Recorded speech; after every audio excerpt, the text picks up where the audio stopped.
Assalamualaikum warahmatullahi wabarakatuh. Gimana kabar anak-anak Miss semuanya? Tentu dalam keadaan sehat kan? Bertemu lagi bersama Miss Siti Sahara dalam mata pelajaran Bahasa Indonesia. Kali ini topik pembahasan kita adalah mengenai teks persuasi. Sekarang coba anak-anak Miss pikirkan, apa itu teks persuasi? Teks persuasi bisa juga dikatakan teks yang bersifat membujuk secara halus, dan teks persuasi bisa dikatakan berisi ajakan atau larangan, dan teks persuasi bisa dikatakan berisi saran kepada orang lain. Dari tiga pernyataan tersebut bisa kita definisikan teks persuasif adalah teks yang merupakan teks yang bersifat ajakan, larangan, atau saran yang membuat pembacanya memiliki pemikiran sama mengenai suatu hal. Baiklah, perhatikan contoh teks persuasi di bawah ini. Mana menurut kalian teks yang bersifat mengajak? Ya, benar.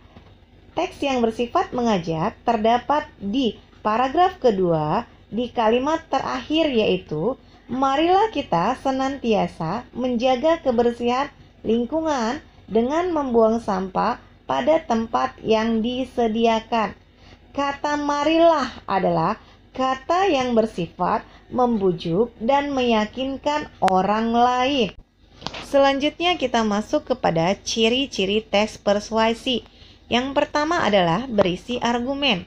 Argumen di sini adalah pendapat berdasarkan data yang disertai data dan fakta.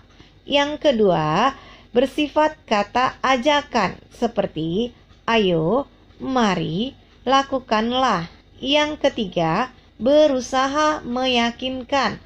Berusaha meyakinkan maksudnya melakukan atau mempercayai yang ditulis oleh si penulis. Yang terakhir, menghindari konflik. Yang dimaksud menghindari konflik adalah agar kepercayaan pembaca tidak kurang. Selanjutnya kita masuk kepada struktur teks persuasi. Yang pertama adalah pembukaan. Pembukaan di sini adalah pandangan awal penulis yang menempatkan topik pada suatu rangkaian kalimat yang relevan. Yang kedua adalah tesis. Tesis di sini adalah gagasan penulis dari topik yang akan diangkat. Yang ketiga adalah argumen. Argumen di sini memuat alasan berupa bukti yang dapat mendukung tesis. Yang terakhir adalah rekomendasi.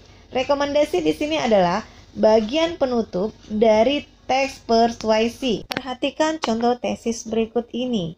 Tesis dikatakan gagasan atau ide pokok yang dijadikan dasar untuk sebuah cerita.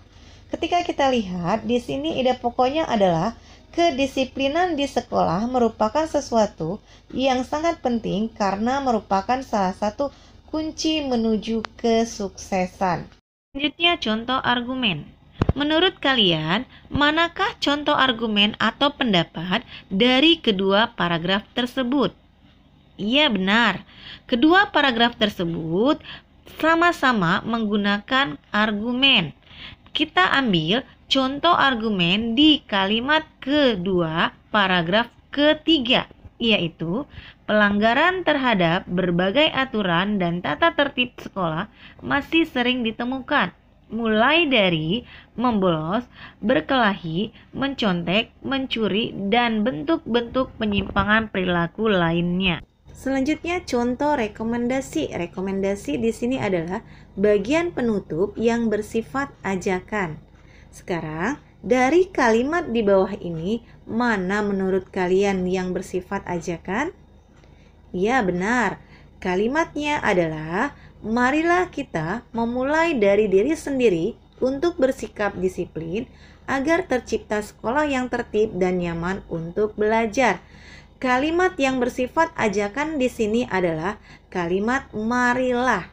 Dari pernyataan dan contoh-contoh tersebut, tentunya anak-anak ini sudah paham ya dengan contoh-contoh dari struktur dari teks persuasi. Selanjutnya kita masuk kepada unsur kebahasaan teks persuasi.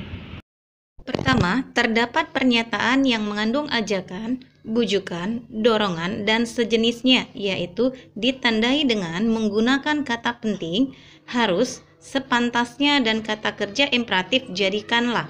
Kata-kata sejenis lainnya seperti jangan, sebaiknya, hendaknya, waspadalah. Kedua, terdapat pernyataan-pernyataan yang mengandung pendapat dan fakta. Ketiga, menggunakan kata ganti kita. 4. Menggunakan kata-kata teknis atau peristilahan yang berkenaan dengan topik yang dibahas.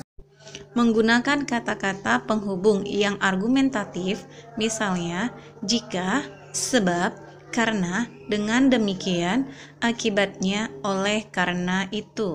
6. Menggunakan kata kerja mental. 7.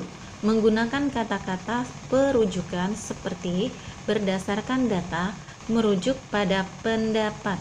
Demikian materi yang Miss sajikan, semoga bermanfaat untuk anak-anak Miss semuanya. Sebelum Miss akhiri, Miss akan memberikan kamu tugas, yaitu buatlah teks persuasif dengan tema pentingnya penghijauan di lingkungan tempat tinggalmu berdasarkan struktur yang telah dipelajari.